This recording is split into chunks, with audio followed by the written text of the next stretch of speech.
Du biologique, du vert, il y en a partout. Et les vignes de la région ne sont pas en reste. Dans les années 90, il n'était que 5 à produire un vin dit respectueux de l'environnement. Aujourd'hui, 224 vignerons alsaciens ont déjà adhéré au précepte du tout vert.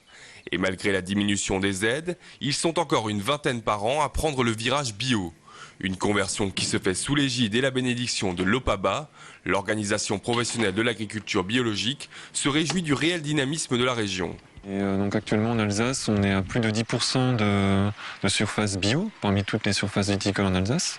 Donc ce qui est relativement important, on est dans les top 3 des régions où il y a la plus forte proportion de producteurs bio en Alsace. On est clairement dans une dynamique très positive et très franche dans la filière viticole.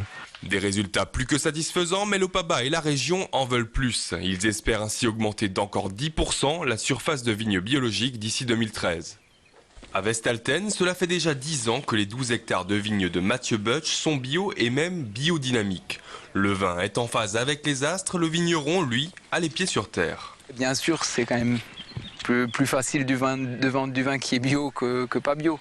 Mais c'est pas, je pense, l'argument numéro 1. Même si au niveau achat, le vin bio est un peu plus cher, disons que c'est quand même des vins qui ont plus de concentration. Et je pense qu'en termes de goût, de qualité, c'est des vins qui donnent plus d'émotion peut-être. Un avis que ne partage pas forcément ce caviste de Vendenheim. Il a beau être un féru de bio, pour lui, l'appellation n'est pas un gage de qualité. Si les vins bio sont très bons gustativement et qu'ils sont bio, c'est un plus. Mais c'est pas parce qu'ils sont bio que ça va déterminer absolument, je me répète encore une fois, la qualité intrinsèque. C'est pas parce qu'il y a le label bio que forcément le vin est bon.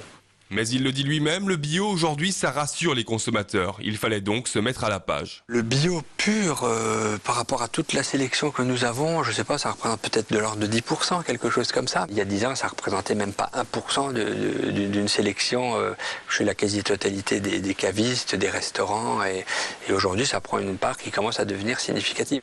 Une part significative, des conversions qui s'accélèrent, des vins qui se vendent, des consommateurs rassurés.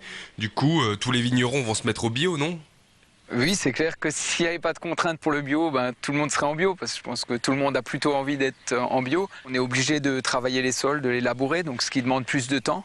Et au niveau des traitements, on est obligé d'utiliser des produits naturels et qui donc demandent à passer plus régulièrement. Donc en gros, on a quand même un tiers de passage en plus dans la vigne au niveau des traitements, quoi.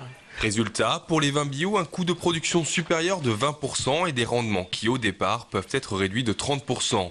Le prix à payer pour la qualité, peut-être, et plus vraisemblablement pour le prestige international.